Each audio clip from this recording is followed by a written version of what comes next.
Good afternoon.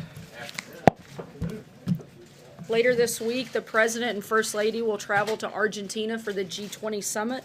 President Trump's participation in the G20 summit is a key opportunity to reiterate his commitment to domestic and global economic growth and prosperity, cement relations with other world leaders, and advance a global economic system that is based on fair economic competition and free, fair, and reciprocal trade. While at the G20, the President and the delegation will interact with many leaders, including bilateral meetings with the President of Argentina, the President of Russia, Prime Minister of Japan, and the Chancellor of Germany, and a working dinner with the President of China. To speak more about the G20 and what the President intends to accomplish, I'd like to welcome to the podium Director of National Economic Council Larry Kudlow, and following him, National Security Advisor Ambassador John Bolton. After the remarks, both will be available to take your questions on the G20 and other foreign policy news of the day, and then I'll be back up to take other questions on news of the day.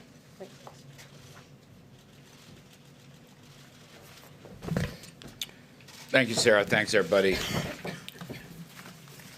Let me just walk through some quick themes, and then I want to mention some things the President talked to us just a little while ago.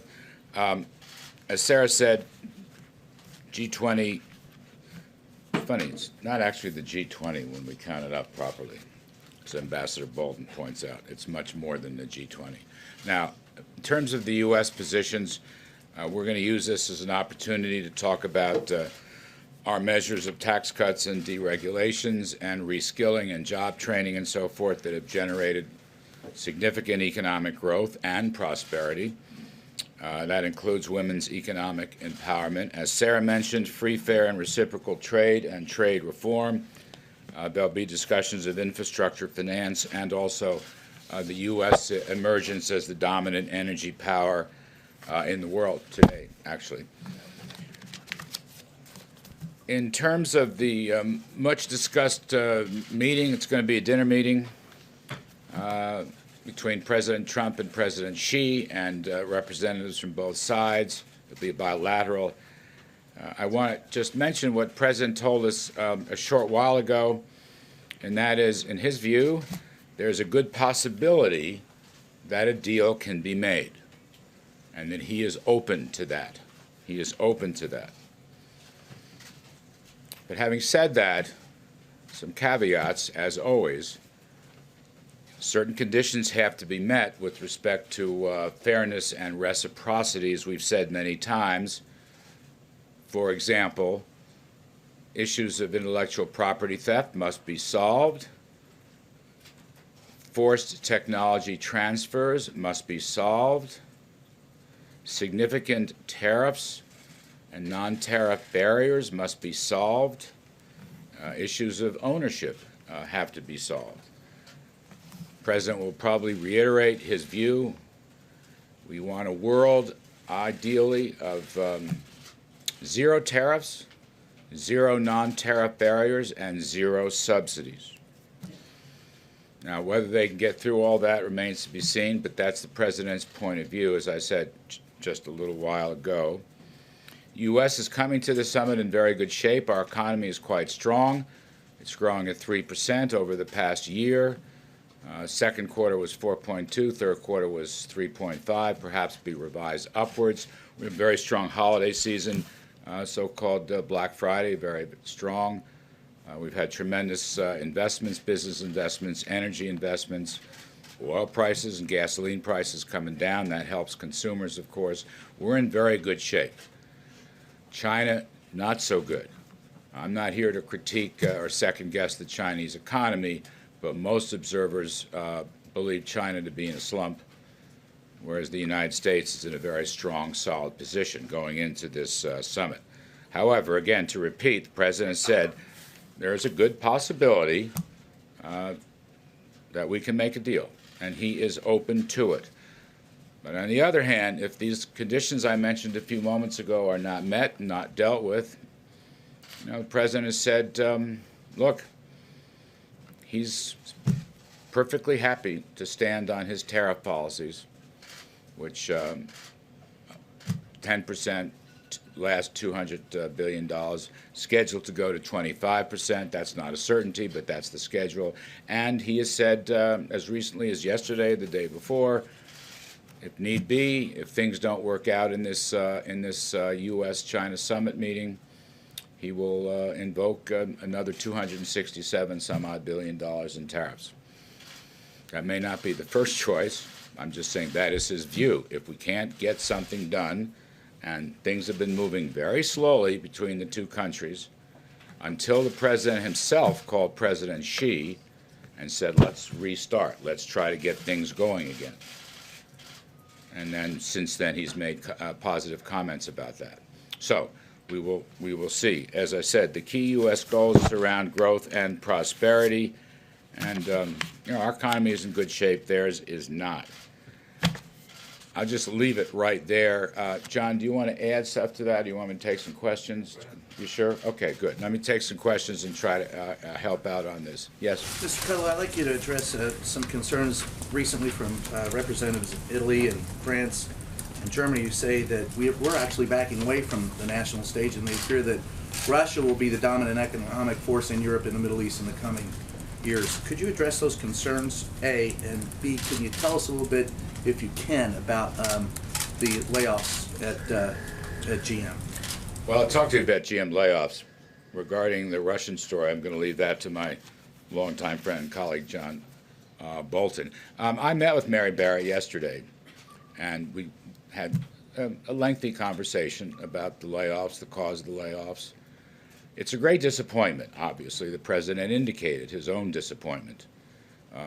He believes, as frankly the Prime Minister of Canada, Trudeau, believes, that the USMCA deal was a great help to the automobile industry and to auto workers. And by the way, they made those statements separately.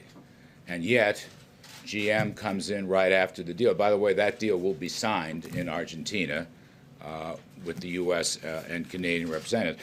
So there's great disappointment there.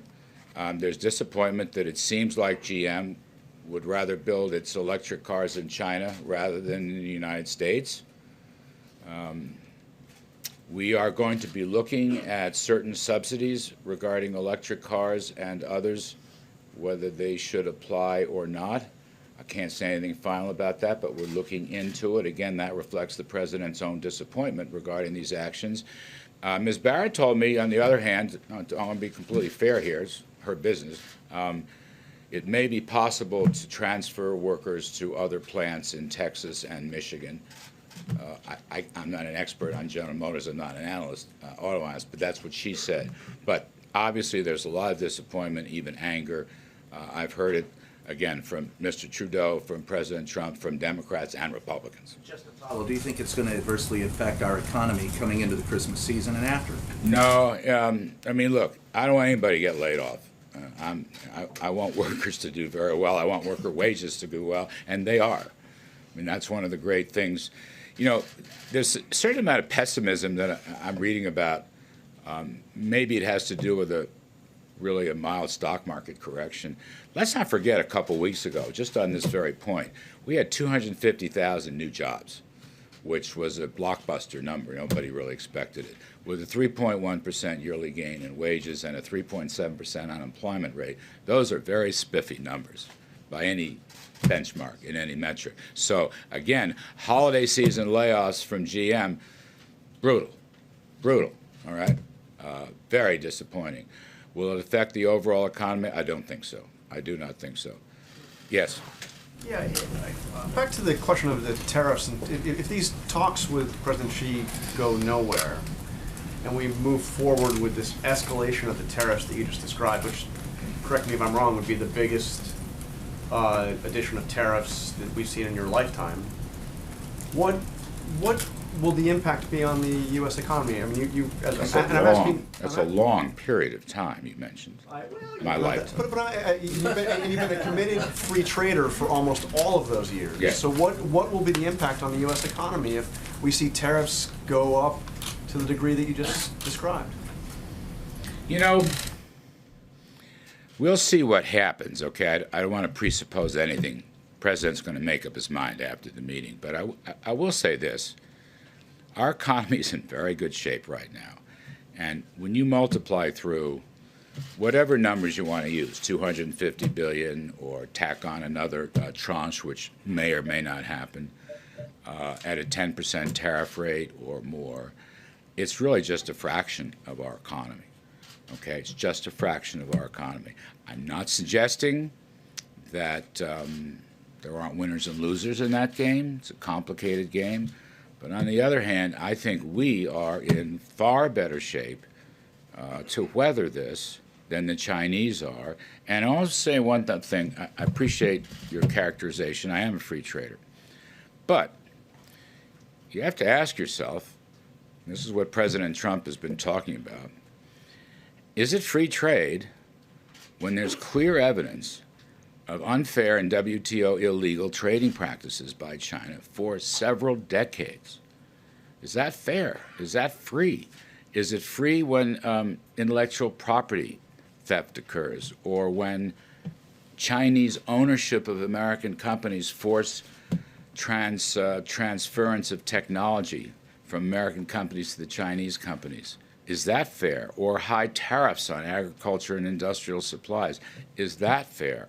So President Trump is the first president in, I don't know, at least 20 years, and I'm including Democrats and Republicans, who not only has made this case, but continues to make this case forcefully and to take actions to defend American workers and our overall economy. Other presidents in both parties have raised the issue and then walked away from it. And President Trump obviously doesn't intend to. You know, this is under the heading, I think, for him of promises made, promises kept. It's something he's talked about for several years, and he now continues.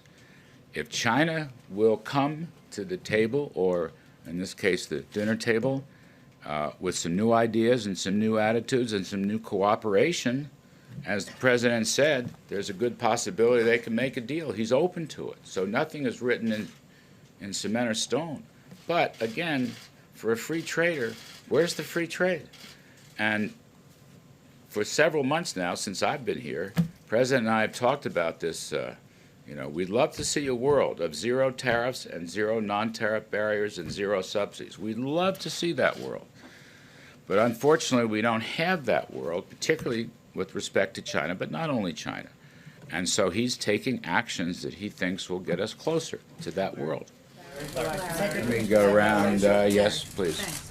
Just another GM question. When the president said yesterday they better damn well open a new plant there very quickly, was he just venting his frustration, or does he have some consequences in mind if they don't? I'm going to leave that to him. You may find additional announcements coming on that topic. Some more. Let me go in the back. Yes, ma'am. I wanted to ask you about what Ambassador Shui Tiankai said recently to the Who? Wall Street Journal. Ambassador Shui Tiankai, the Chinese ambassador Yes. To the United States. His thought was that there would be a real risk to the global markets if there wasn't a deal, that they could become fragmented as well. How big are the stakes if you can't reach a deal? Look, the ambassador makes a point. Now, if he would do his part, or his government would do their part, then we can all make a much better point.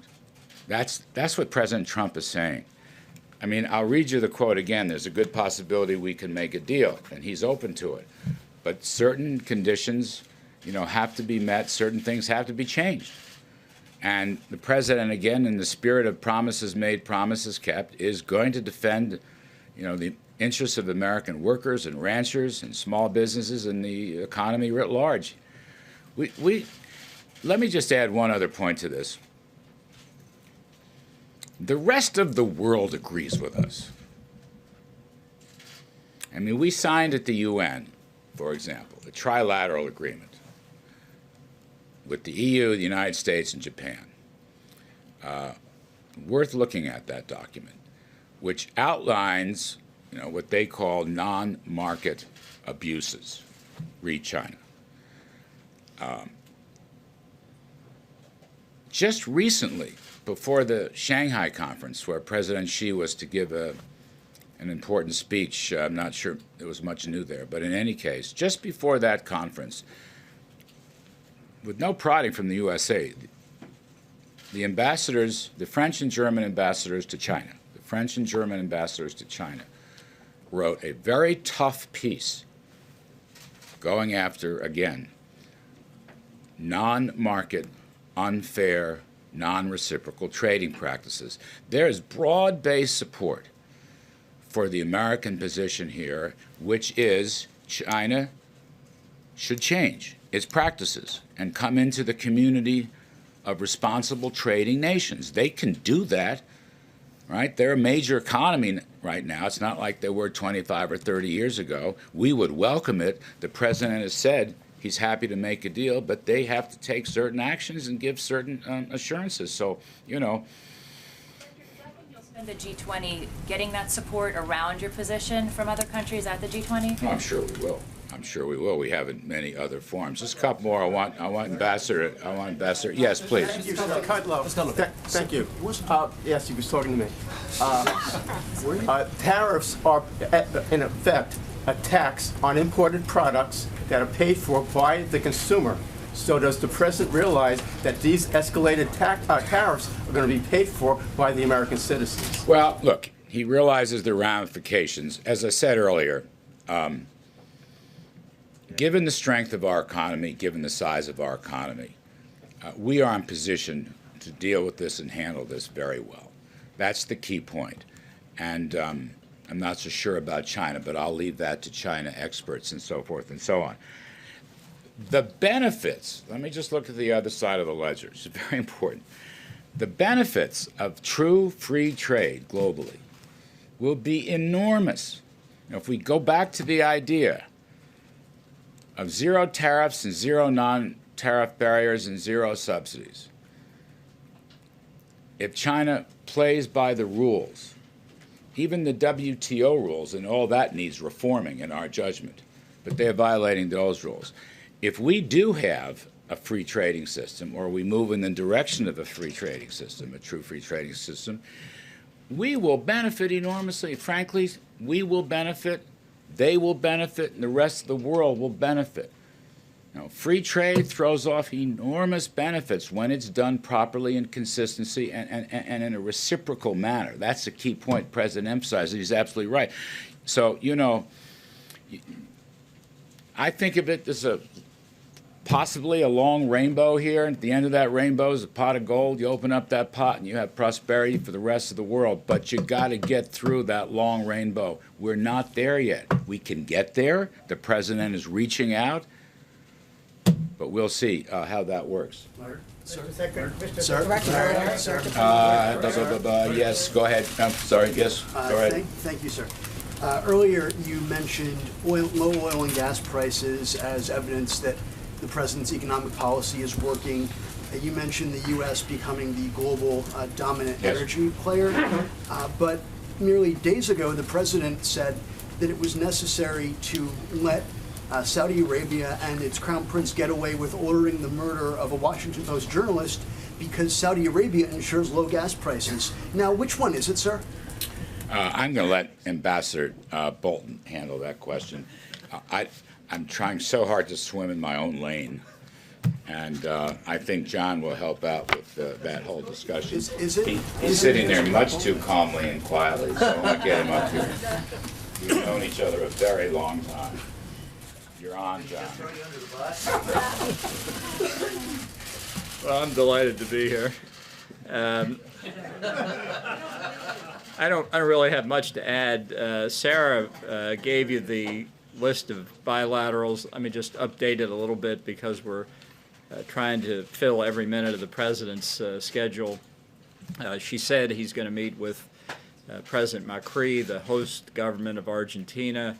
He'll meet with President Moon of South Korea. He'll meet with President Erdogan of Turkey, Prime Minister Abe of Japan.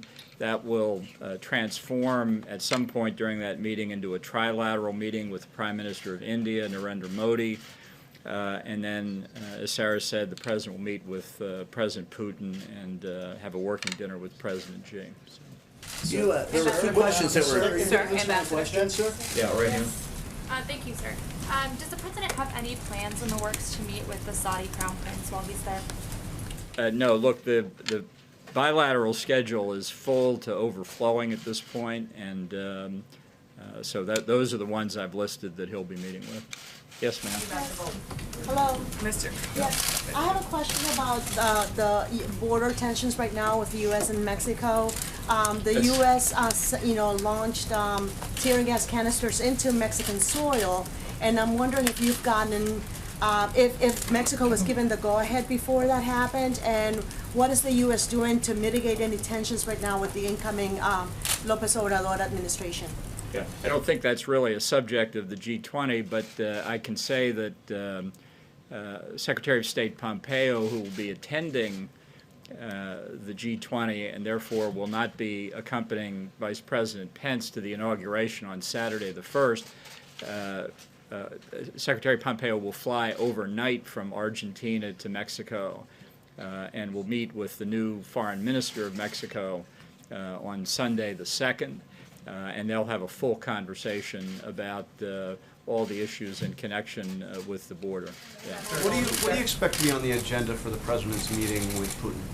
Well, I think all of the issues that we have on security issues, on arms control issues, on regional issues, including the Middle East, I think it'll be a full agenda. I think it'll be a continuation of their discussion in Helsinki. Ukraine be on that? What about Ukraine? Sure. Thank you so much, Ambassador. Two questions about Brazil, since you are heading there on Thursday to meet with the new incoming president from Brazil, Jair Bolsonaro. One on trade that I know is one of the priorities. For the past few years, Brazil had a trade surplus with Brazil. United States had a trade surplus. Just last year, 27 billion alone. And besides of that, President Trump complained about the Brazilian protectionism, say Brazil is one of the toughest on trade access. What should we expect related to trade relationship with Brazil, with the new Brazilian government? Should we expect more cooperation or more tariffs like those on steel and aluminum? And another one on Venezuela that I know is another priority of the meeting. What kind of cooperation are you expecting with the new Brazilian government? Are you guys going to discuss sanctions? Yeah. Well, the meeting with President-elect Bolsonaro came as a result of President Trump's call on election night in Brazil to congratulate President-elect Bolsonaro. They had a really outstanding phone call, I think developed a personal relationship even remotely. President Trump was the first foreign leader to call President-elect Bolsonaro. So following up on this, we thought it would be useful and certainly very helpful to the United States to hear from the President-elect what his priorities are, what he's looking for in the relationship. From the perspective of the United States, we see this as a historic opportunity for Brazil and the United States to work together in a whole host of areas, economics, security, and a range of others. So I'm really looking forward to hearing what the President-elect's priorities are, try and respond to him, try and tell him a little bit about what President Trump's views are, and hopefully when President-elect Bolsonaro is inaugurated on January the 1st, that the two leaders can really get off to a running start. So I'm just really there to prepare the ground for them. Ambassador Bolton, you tweeted earlier today about a case involving an American family that's being held in China. Have you talked to the president about this case? What is he, if so, what has he told you? And will he bring this up directly at his meeting with Xi Jinping and expect the family to be allowed to leave before any trade deal is done? Well, I've discussed the question of American hostages and people wrongfully held with him on a whole range of subjects. I don't want to get into what his reaction was because I don't think those conversations should be public. But this is a matter of real concern to us, and I think given that the range of issues that President Xi and President Trump will be covering, it's entirely possible that that would come up. Yeah. Thank you. Back to that meeting with President Putin and President Trump. Will President Trump condemn Russia's aggression in Ukraine Does the U.S. consider it an act of war? And has he spoken with either Putin or Poroshenko about what happened? Look, Ambassador Haley, in the very estimable position of UN ambassador, spoke for the United States yesterday at the Security Council, and we're going to stand on that statement. Yeah. Ambassador Bolton, I just had a question about, you mentioned the bilat with the Turkish leader. They've been very critical of the U.S. position back in Saudi Arabia with respect to the killing of Jamal Khashoggi. Are you concerned that that will affect the relations with the U.S. ally? And wanted to follow up that audio intelligence of the killing of Jamal Khashoggi. Have you heard that tape? And does it conclusively point to the Crown Prince as ordering the killing of Jamal Khashoggi? And one final one. The briefing. I'm supposed to remember all these? I'll prompt you. Thank you. And finally, is it true the White House is blocking Gina Haspel from speaking to senators about that audio intelligence on Wednesday? So let me take the question of the tape first. No, I haven't listened to it. And I guess I should ask you, why do you think I should? What do you think I'll learn from it? Well, you're the National Security Advisor. You might have access to that sort of intelligence. Yeah. How many in this room speak Arabic? Yeah. Access to an interpreter? Well, you want me to listen to it? What am I going to learn from? I mean, if they were speaking Korean, I wouldn't learn any more from it either. The interpreter would be able to tell you what's going on. Then I can read a transcript too. So you don't think it's important to hear that as the National Security Advisor? I'm just trying to make the point that everybody who says, why don't you listen to the tape, unless you speak Arabic, what are you going to get from it? The president? Really? The president has spoken to our position on this issue. He's spoken very clearly, and that is our position. Now tell me the other questions. Gina Haspel from sharing information with members of Congress. Go back here in the back. Mr. Bolton, could you go back to the man in the back? Okay, so the Argentinian authority captured 2 Hezbollah suspects last week. And Brazil probably is going to follow the American footsteps and blacklist Hezbollah also on terrorist list. And also Hezbollah is replying for the sanctions, the last sanctions, by blocking the formation of the new government. It's a quotation from Saad al-Hariri. So how will you put all this together? Is it going to be discussed in the G20 summit, Iran and Hezbollah influence in the region? Well, I expect in the bilateral meetings, depending on the country, that there will be substantial conversation about counterterrorism efforts where we participate together. That's certainly something that may well come up in Brazil with President-elect Bolsonaro, and I think it's one of President Trump's biggest priorities to extend cooperation against terrorism, whether it's Hezbollah or Hamas or others. So entirely likely it could be a subject. Yes, ma'am. Ambassador, going back to the Khashoggi issue, being informed about an issue is part of, I guess, what is in the scope of national security. We try to be. Right, okay. But in the midst of it, why not, I'm going to go back to that question again, sir. Why not get a translator to understand, to hear what happened? You could find out a little bit more than what they've told you by listening. People who speak Arabic have listened to the tape, and they have given us the substance of what's in it. And you trust those who've given you... I don't speak Arabic. I know, but a translator, you could hear the emotion, and a translator could help you understand what happened at that time to relate to the President of the United States and to convey to the world what happened. I'm very satisfied that we know what the tape picked up, and it was factored into the President's decision, and he's announced his position very clearly. Mr. Ambassador, as economic security, as national security, I think this should be in your lane. I was going to defer to Larry, but it's... Let me see if I can keep it in your lane if I could. The talks with China have been marked with intransigence, disappointment. Larry was talking about that at length this morning. This idea of some sense of optimism going into the Saturday night dinner with Xi, is it based on any notion that Xi is going to suddenly say, you know, this idea of intellectual property theft and forced technology transfer, protectionist tariffs? I don't know what we were thinking. It was a bad idea. Let's level the playing field and start anew. Well, I think President Trump has developed a very positive relationship with President Xi. They've met, they've spoken over the phone. Obviously, both leaders carry into any discussion like this their national interest.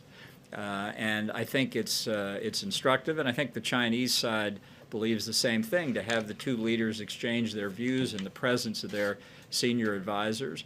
and not with the expectation that at this meeting there'll be some substantial agreement coming out of it, but that there would be an indication, a kind of way ahead that the advisors could then pursue. And I see Sarah is so eager to be here to answer your questions. Mr. Kudlow deferred. I was going to give him one more, but... Mr. Kudlow deferred a question to him. Could he answer the question that was deferred to him, please? Mr. Bolton. He is Bolton. I think he's already gone. As you know, the new president of Mexico will be inaugurated on Saturday to represent the United States in Mexico City. President Trump has asked the Vice President, Mike Pence, to lead a delegation that will include the Second Lady of the United States, Karen Pence, Secretary of Energy, Rick Perry, Secretary of Homeland Security, Kirstjen Nielsen, Advisor to the President, Ivanka Trump, United States Embassy Mexico City diplomat John Kramer, and Assistant Secretary of State Kimberly Breyer. Lastly, this morning we learned the sad news that 3 U.S. service members were killed and 3 wounded when an explosive device detonated in Afghanistan. The wounded service members were evacuated and are receiving medical care. We extend our thoughts and prayers to the loved ones of those killed and to those recovering. The United States is grateful for their service and forever in debt of their sacrifice. With that, I'll take your questions. Justin. Sarah, The Guardian's reporting today that Paul Manafort met with Julian Assange around the time that he was coming on board to the Trump campaign. Wondering if you know if that meeting took place and if you remain confident in the White House's repeated denials that no campaign officials were involved in discussions about the plans to release John Podesta's emails. Certainly remain confident in the White House's assertion that the president was involved in no wrongdoing, was not part of any collusion. The things that have to do with Mr. Manafort, I would refer you to his attorneys to address that. Sarah, given that the president said this morning that Robert Mueller is ruining people's lives, is he considering a pardon for Paul Manafort or for others who were prosecuted, have been prosecuted? I'm not aware of any conversations for anyone's pardon involving this process at all. And if I can follow up, he also said this morning that Mueller is doing tremendous damage to the criminal justice system. If that's true, is he considering picking up the phone, calling his acting attorney general, and saying, fire Robert Mueller? Look, I think that the president has had Robert Mueller doing his job for the last 2 years, and he could have taken action at any point, and he hasn't. So we'll let that speak to itself. He has no intent to do anything. See? Thanks, Sarah. Over the weekend, we saw some powerful images of children as well as adults who were affected by tear gas fired by U.S. officers along the U.S.-Mexico border. We've heard the president talk about that at length yesterday, but one thing we did not hear from him was any expression really of regret that there were children caught up in this. I was wondering, does the White House regret the fact that children were affected by tear gas and that this situation took place, and is there an investigation underway to prevent this from happening again? Certainly, the White House would never want children to be in harm's way in any capacity whatsoever. However, that is why we are continuing to encourage people to follow the law and go to ports of entry. Law enforcement officials have used appropriate non-lethal force to protect themselves and prevent an illegal rush across the border. And let's also not forget that this isn't the first time that non-lethal force like this has been used. In fact, tear gas was used on average once a month during the Obama administration for very similar circumstances. In fact, they were actually for far less circumstances because they didn't have the same numbers in the mass rush that we're seeing in this caravan take place. Certainly no one wants women or children or any individuals to have this happen, which is why we've encouraged them to actually follow the law and go to ports of entry. John, I just follow up real quick on something that Ambassador Bolton mentioned when he ruled out a bilateral between the president and MBS. Is the White House ruling out any interaction between the president and the Saudi Crown Prince, and is he sort of the equivalent of diplomatic timeout? I wouldn't say that we've ruled out any interaction. I know that the president's schedule is pretty packed and has a number of sessions that he'll be involved in with the G20 as well as a number of bilaterals. I don't think there's any time for us to add anything additional, whether or not there's some interaction. I'm not going to rule that out, and we'll keep you guys posted as that happens. Mara? Thanks, Sarah. Yesterday in Mississippi at his rally, the president said, he asked a question about Mike Espy. He said, how does he fit in with Mississippi? I mean, how does he fit in? I guess suggesting that he doesn't fit in. I mean, Mike Espy's great-grandparents were slaves slaves in Mississippi. What did the president mean by that? Due to the fact that that is an election that is taking place today, I'm not going to comment on anything that could affect anything taking place in Mississippi, and certainly happy to comment on that after today. John, Thanks a lot, the Sarah. president's not guided by the Hatch Act. John, go ahead. Thanks a lot, Sarah. Does the administration have a position on the government of Ecuador continuing to provide asylum to Julian Assange at its embassy in London? I'm not aware of anything official. I'd have to get back to you. And just one more on that, if I may, Sarah. Will you, from the podium, call on the Ecuadorian government to confirm whether or not some sort of meeting may have taken place between Paul Manafort and Julian Assange at its embassy? Certainly, we encourage the process to continue to play out, but I'm not going to get engaged in specifics of that case. President Trump has implied that a potential new deal with Mexico is a done deal, tweeting that migrants will stay in Mexico as they wait for their cases of asylum to be processed. How far along are talks with the new Mexican administration about the so-called Remain in Mexico policy? Those conversations continue. We won't have a final decision until the new government actually takes over, which will happen on Saturday. And on Monday, we expect the new foreign minister from Mexico to meet and sit down with White House administration officials and the Department of Homeland Security Secretary Kirstjen Nielsen and continue and try to finalize those conversations. Second question on Khashoggi, because tomorrow Secretaries Pompeo and Mattis will brief the full Senate on the murder. Why is a leader of a U.S. intelligence agency not joining them, specifically Gina Haspel, who many senators expect to hear from? Ambassador Bolton addressed this. I'm not going to comment on behalf of the CIA director in that capacity. That's something that I would direct you to them to answer. Sarah, I want to ask you about the climate assessment that your administration released last week. The president yesterday, when asked about the economic forecast, he essentially said he didn't believe it. The takeaway for many people is that the president doesn't feel necessarily a responsibility to lead either in this country or in the world on climate change and preventing the calamity that your administration forecasts. Do you agree with that view? And if not, why not? The president's certainly leading on what matters most in this process, and that's on having clean air, clean water. In fact, the United States continues to be a leader on that front. Even Obama's Undersecretary for Science didn't believe the radical conclusions of the report that was released. And you have to look at the fact that this report is based on the most extreme modeled scenario, which contradicts long-established trends.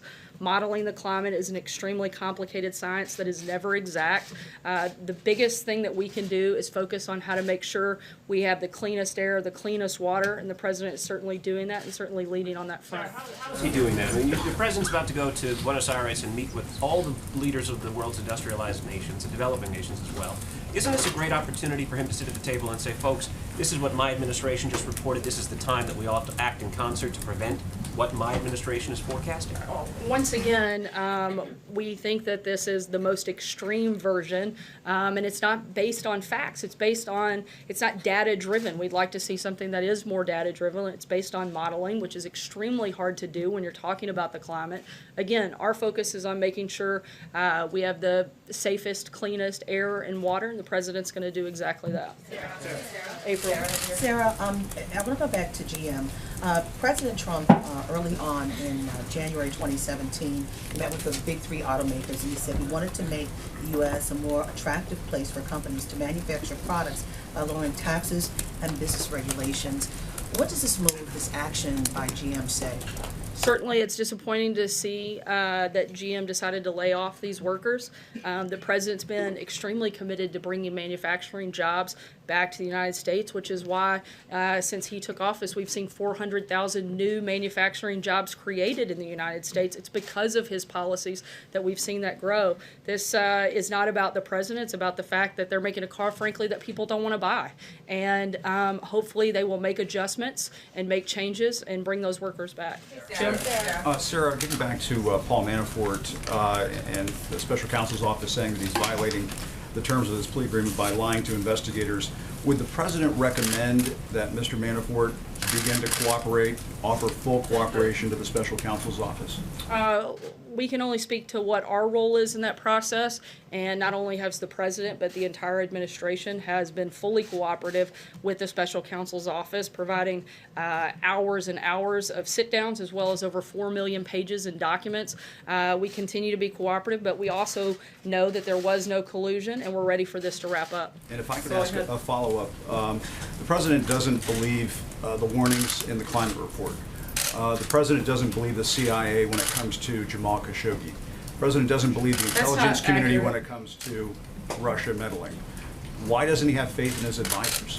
That's not true. The president has a great deal of faith in the intelligence community, and certainly in the team that he has assembled around him. However, I've addressed the climate report. There's really nothing else to add on that front. Khashoggi, you said that that was not true, that he doesn't believe the CIA. He said the other day, maybe MBS did, maybe he didn't, the Crown Prince. And we haven't seen definitive evidence come from our intelligence community that ties him directly to that. What we have seen is a number of individuals that we know are tied to that, and those individuals have been sanctioned. The people that we have no doubt about their involvement, we've taken action on. And as he said, we'll see what happens beyond that, and if there's more definitive information, we'll make a decision at that point. Roberta. Sarah, the Remain in Mexico meeting that you talked about on Monday, is that happening here or in Mexico? And is the United States offering Mexico any financial assistance to help accommodate the migrants seeking asylum who would be staying in Mexico as a result? Sorry, on that second question, do you mind repeating that? It was the first part on whether or not the meeting is here or in Mexico. I'll get back to you on that. I'm not sure on the exact location. Okay. Is the United States offering Mexico any financial assistance, or does the United States plan to accommodate the migrants who would be staying in Mexico? I'm not aware of any financial assistance, but certainly we'll keep you posted if I get that. Just to clean up on the bilats, you mentioned in your list a bilat with the Chancellor of Germany, but the ambassador did not. Has that bilat been canceled? No, it hasn't. I think he was just given additional updates on the ones that I didn't mention. John? So the president tweeted at length yesterday about the Mueller report, asking if it's going to show both sides. What are his concerns about any forthcoming Mueller report, and is that report is supposed to be delivered to no one else but the Attorney General? Is he concerned that it is going to become public without his knowledge? I don't think the president has any concerns about the report because he knows that there was no wrongdoing by him and that there was no collusion. So I don't think he has concern on that front. If he has no concerns, why is he tweeting so vociferously about it? Certainly the president has voiced his unhappiness from the beginning that this has gone on, this ridiculous witch hunt for more than 2 years. Still nothing that ties anything to the president. We'd like to see it come to a conclusion. Peter. Thank you, Sarah. Does the president believe that the work of the special prosecutor, Bob Mueller, is illegitimate? I'm sorry? Does the president believe that the prosecutions, the indictments of Bob Mueller are illegitimate? I think the president believes that what I've said several times today and several times over the last couple of years, that there was no wrongdoing on his part, there was no collusion by his campaign, and beyond that, that's really all we can speak about here at the White House. Last question, Howard. Thank you. 2 questions for you. The president, as you're speaking, is tweeting that he is going to be considering cutting all GM subsidies, including for electric cars. Can you explain why he says that he thinks that would help American workers? Can you explain why that would end up backfiring, as we've already seen, and who the president has consulted and what the timeline is for this decision? I don't know that there's a specific timeline. As he said, he's looking into what those options might look like. The president wants to see American companies build cars here in America, not build them overseas, and he is hopeful that GM will continue to do that here. Second question for you is on Afghanistan. The president on Thanksgiving Day told U.S. troops that we are winning the war in Afghanistan, which contradicted what the chairman of the Joint Chiefs of Staff said, that it was a stalemate. Does the president today still believe, after what we saw over the weekend, that we are winning in Afghanistan, and why? Certainly, anytime you have a loss of life, particularly by an American service member, it is a horrific tragedy and something that no president wants to see, certainly not during their administration. And the president wants to make sure that the battle that we're fighting takes place there and not here. And he's going to continue consulting with his national security team and make decisions on how best to move forward beyond that. Thanks so much, guys. Have a great day.